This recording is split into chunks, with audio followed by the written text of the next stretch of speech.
Hello, everyone, and welcome to another episode of Tell Your Story. I'm your host, Todd Nesloni, the Director of Culture and Strategic Leadership for TEPSA. Each time I bring on a guest, I look to bring somebody who has encouraged, inspired, or challenged me in one way or another and invite them on to tell a piece of their story in hopes that it inspires you to tell some of yours. I am thrilled this week to have my friend and author, Hena Khan, on with me. Hena, tell everybody a little about who you are. Sure. Thank you so much for having me on the show. It's really great to meet you and get to talk with you in person after connecting online. I am a children's author, and I've been writing books for kids for almost 18 years now. It makes me feel really, really old when I say that. But I started writing books for scholastic book clubs way back in the day, and I've gone on to write picture books and middle grade novels for children and adults and anyone who wants to read them. I love it. Well, Hannah, when you were growing up, was author on your list, or did that just kind of come about in a different way? No, it actually was never really on my list. I was a big reader and someone who loved books and loved the library and spent a lot of my free time reading, but I never really considered it as something I could ever do. And I wonder now if it might be because I never saw or met an author in real life my entire life. I also never saw characters in story who resembled me. And so it wasn't really, and I actually don't think I thought of authors as living people. Right. They were just names on books. So, I think it was one of those things in the back of my mind that I always thought, oh, that would be a nice thing to be able to do. Like, how cool would that be to have someone read something that you've written? But I never really considered it.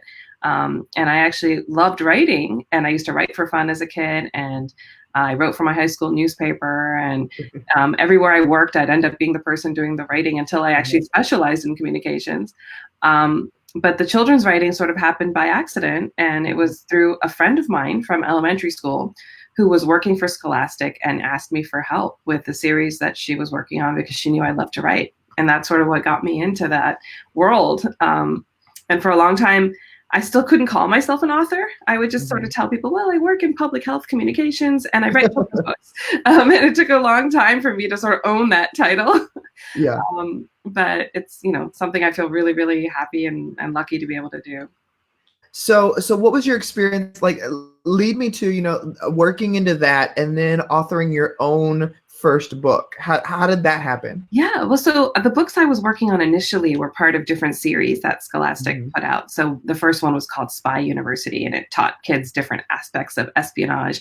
Then there was one about space and, about how to survive anything. So they were really fun research-based projects I was doing where I would get to talk to astronauts or space scientists or, an expert on espionage, and who I don't know if he was a spy or not in real life, but he never told us. But and then write about these really fascinating subjects. So that was really good fun, and I loved learning how to write for kids that way, and realizing how much I loved doing it. But I always thought about the stories that I didn't have when I was a kid and when I was growing up. And I was also a new mom at the time when I started writing for children. And I was reading a lot of books to my young son, and especially picture books. And I thought in all the time since I had been a little girl to becoming a mother myself, that somebody would have written books about little Pakistani American kids or Muslim American kids. And I really couldn't find anything. The few books that I could find were more like teaching or religious based or nonfiction, but I couldn't find stories. And that's sort of how I thought about wanting to tell stories that represented people like me, and pitched it to my editor who had moved on to another publisher. And that's how I sort of, planted the seed and started pitching ideas until one was Night of the Moon was my first picture book that came out in 2008. And so it's been a while since that came out too. And it was a different landscape back then in terms of diverse books. Well, what I love is there's two different avenues that I want to take here with the questions. But the first one I'll ask is, thinking about you really wanting to bring characters to life that you hadn't seen before, that you see every day in the mirror within your family or friends, but you hadn't necessarily seen in print. Did you get a lot of pushback or no interest right at the beginning when trying to pitch those ideas? So it wasn't really that there was pushback. I think people recognized that there was a need for those types of books. And that was really when I took the leap to try it was I had been talking about it with my friend, who then went to a conference where she heard educators calling for this type of literature and saying there's this lack. But I think there's often a disconnect between what educators and librarians see on the ground and what they know kids need. And for that to get up into the publishing space, where editors and decision makers in that space are like, well, these are the books that we want to make, and these are the books that will make us money. There seems to be that, slag. And so I definitely knew there was interest, but it was a matter of trying to convince people that they could, people might buy these books and want to read them. And I think I was really lucky to have support from the publisher early on. Like I didn't have to, initially, I had a back door where I was able to pitch ideas directly, and until I found one that they liked, which was based on a little girl and her family celebrating the month of Ramadan, and she's watching the moon change shape over the month. And at the time I thought, well, maybe a story about Ramadan's not enough, that won't sell on its own or, appeal on its own. So I added in the lunar aspect and the girl watching the moon change shape. And I thought educators could use this to, lunar cycle too. And so I felt like I was always adding. And my second picture book is a concept book. It was Golden Domes and Silver Lanterns. So again, it introduces colors, but also things that are special to Muslim people. And that was my thinking initially, that I had to go big and make it appealing to many different people for many different reasons.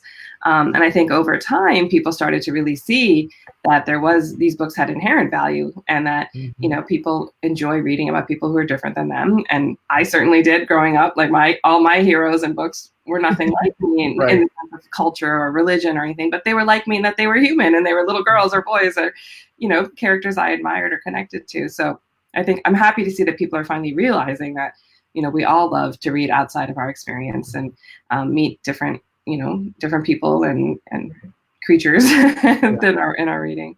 Well, and I think what you bring up is really powerful. And I, there's been a lot of self-reflection in my own life of like the books that I was introducing to kids and stuff. And I often tell the story of I remember reading as a principal to a fourth grade classroom. And the book I chose was Ada Twist, Scientist by Andrew Beatty. And I love her book too, and I read the book, and I remember a young fourth grade girl coming up to me afterwards, and she was like, "Thank you so much for reading this book." And I said, "Of course, I love reading books to you guys." And she said, "No, it was so great to finally have a book with somebody who looked like me." And I think it was that moment for me where it just like hit me upside the head of, oh my goodness, like what have I been taking for granted in the books that I've been introducing to my students that, being in elementary, they were all animal or they were all white characters. And it was like, I'm missing allowing kids to see themselves, just like you mentioned. And, being a middle-class white American male, I have never had to witness an opportunity where I didn't see myself somewhere. And as I've educated my own biases and things, it's like the importance of that can't go understated. And so now that you've introduced these kind of stories that you didn't have as a child, have you gotten any particular feedback from certain kids where they're like, "Oh my gosh, I loved seeing me," or "This reminded me of my grandma," or anything like that? Yeah. Oh my gosh. And those are the best, where kids are like, sharing those specific details that my grandma makes that same dish that you mentioned, or that's my favorite thing too. Or, I do a lot of school visits. So when I'm talking to kids, and a lot of, public schools with very diverse, groups of kids, and it's amazing for me, not only as the author, but for the teachers sometimes and the librarians there, to see all the kids who suddenly gain the confidence to share their background and experience and will just raise their hand to say, "I'm a Muslim too." And sometimes they're like, "Wow, well, you never realized, you don't ask how many there were in our student body," but they do feel emboldened to share, and they, connect at that level. And it's really great. And it's also, lovely to see people from other backgrounds share, that, I also like Amina, love to sing, but I'm afraid, or, something else that's outside of culture, or religion, where they connect to my characters. And that's what I hope for too, just as much. So they both make me super happy.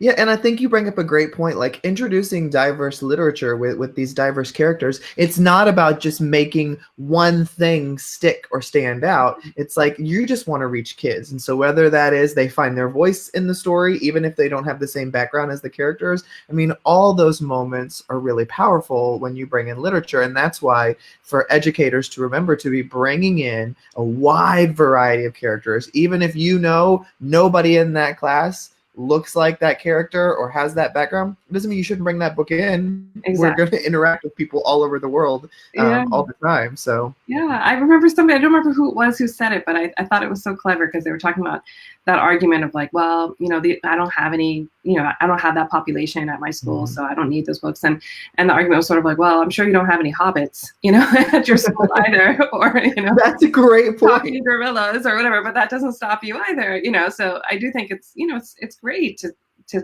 expand your horizons and read about different people. And kids are so open and so curious, and they make those connections, which is really fun to see. I also think it's really important for kids to see. And I talk about this, how I think it's important for all children to be able to see themselves as the heroes, but I also think they want to be seen that way by their peers. And so that's missing too. If you're never represented in the media or, sports, like I wrote a series called Zaid Salim Chasing the Dream about a boy who loves basketball, and there are no Pakistani basketball players in the NBA, and so that representation is lacking. But just the idea that he can be a star, that other kids look at too and see that way is sort of exciting. And I just think it's really fun for kids to have books that aren't issue oriented or struggles around it being around identity or being who they are. Sometimes it's just everyday kid challenges that come with being a kid. And those kind of books are so incredibly important. And one of my favorites that you've written, I've got it right here with me, is Under My Hijab. I loved this book for two reasons. One is I loved just the wide variety that you show here. But I especially love the author's note at the end because, I think what some people take for advantage is that picture books aren't just for elementary aged kids. Right. Picture books, actually, when you look at so much of the research out there, there's so many more ways to use a picture book in a secondary classroom or in an adult education.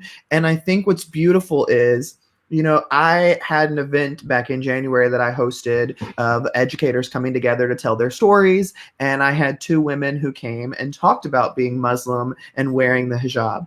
And one of the biggest pieces of feedback that we got from attendees was, I didn't know that not everybody wears it, that it's not a have to, that it's an interpretation, that the way they design it or the colors they choose or how much they cover, all that stuff. And I thought, a beautiful book like this is a wonderful story about just all these women being proud of who they are and connecting and all the ways to see the girls. But then the author's note at the end where you go in and share, I'm proud to be Muslim, but I don't wear a hijab. And that doesn't make me any less Muslim than somebody else. It's my personal view on how to interpret that. Right. And so was that really intentional and really purposeful for you to make sure to share that part? Yeah, it was. And thank you so much for those kind words. I wrote the book for many reasons overall. Like I have family members and friends who wear the hijab, even though I don't. And I know that they get a lot of questions that are understandable for people who are unfamiliar with the practice. And they don't necessarily feel comfortable asking someone who is wearing it, or, they don't know where to look to find those answers. And those simple things like, do you sleep with that on, or how do you take a shower? Like I know, and sometimes they do get those questions too, and they answer them, of course.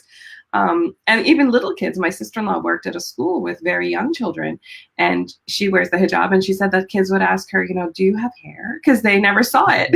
And so I felt like even that very basic question could be answered in a book like this. But I really did want to celebrate them and the many ways they wear it, and the fact that they can do anything while they're wearing the hijab. It's not limiting in any way. But the note I included in the back, and it was after actually I was at a school, and I mentioned the hijab because it came up. It's in one of my other picture books as well. So in Golden Domes, I have blue is the hijab mom likes to wear. That's what it says. It's a scarf she uses to cover her hair. It's the most simple introduction ever. But I was talking to the kids about that, and I guess I mentioned, I'm a Muslim woman and I don't wear it all the time. I wear it at these times, etc. And afterwards, a teacher came up to me and said, "Oh, I learned something, and I didn't know. I thought all Muslim women wear the hijab," and that was the first time I'd heard that. But I realized that many people might think that, especially if on TV. A lot of times when people talk or share stories about Muslims, they focus on people who do wear it, and I mean, I can see how you might be led to think that. So I thought it was an important thing to include, and I also wanted to make it clear that why I wanted to share the story, and as someone who doesn't wear it, obviously I don't know the experience of wearing it in daily life, but that's why I wrote the book as I did, sort of as an observer, admiring the people who do wear it, and celebrating them, and so that's why I wanted to include that as well. That although I don't wear it, I appreciate everyone who does. Well, you seem so so concrete in your voice and who you are and the way you want to express yourself. Do you still, though, find days of doubt creeping in? Like, why am I an author? Why did I do this? Nobody even cares about this. Like, do you still have that creep in sometimes? Oh, all the time. And I talk to kids about this a lot, about just doubt in general, but also doubt as a writer, and how even as someone who's published, several books now, and I still get attacked with self-doubt every time I start a new project, especially. And I have this little voice in the back of my head that's telling me, this is terrible and no one wants to read this and you should just quit. And, that ship has sailed. But I have to just sort of push through. And I do find first drafts especially grueling, and it's not something I always enjoy.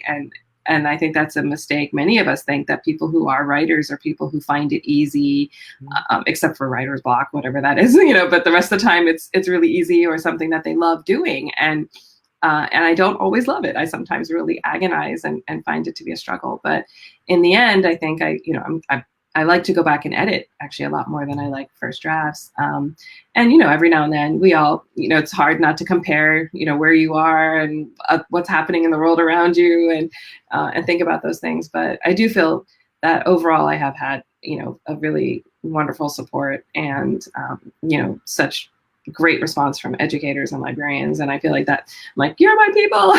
Like, I feel like really, just very lucky to be encouraged and supported the way I am. So that's always a source of comfort when I have those moments where I'm like, can I keep doing this? And, what's going on, or I should stop. And then I remember I have a collection of really nice messages I've gotten that I look to.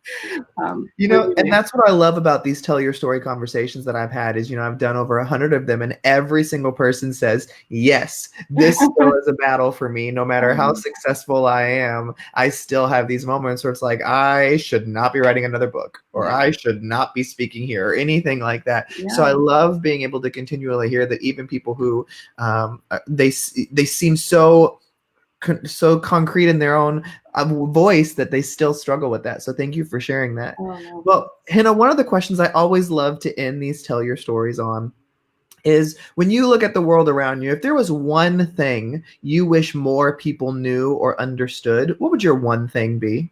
Wow. Well, I think that a lot of times when we talk about, people who are different than us, we focus on the differences. And I think even sometimes when we're celebrating people, or celebrating cultures or diversity, we do focus on, oh, I wear this type of clothing, or I eat this kind of food, or this is my holiday, or whatever. And I think it's fun to see those things, but I think what we don't focus on enough as people is all the things we have in common with each other. And sometimes, that's lost. And I wish everybody would pay more attention to those things, that the universal values that we all have as humans, regardless of, what we believe in, or what we wear, or what, foods we like, or whatever it is. Because I think I feel like we need a little more humanity and more togetherness now more than ever. So that's what I wish for. I love that. Well, Hena, I so appreciate you making some time to chat with me today. Like I said, I'm a big fan, and when you agreed to come on, I was like, oh my gosh, now I'm nervous. So thank you so much for coming on and being so honest. Oh, thank you for having me, and thank you for sharing my books with your community, and for all your support. I really appreciate it. Thank you. And thank you, everybody, for listening or watching another episode of Tell Your Story. Remember, you can check out past episodes on iTunes, Spotify, SoundCloud, wherever you get your podcasts, it's there. I hope today's conversation with Hena has encouraged you to get out there and tell your story, because every story matters. Yes.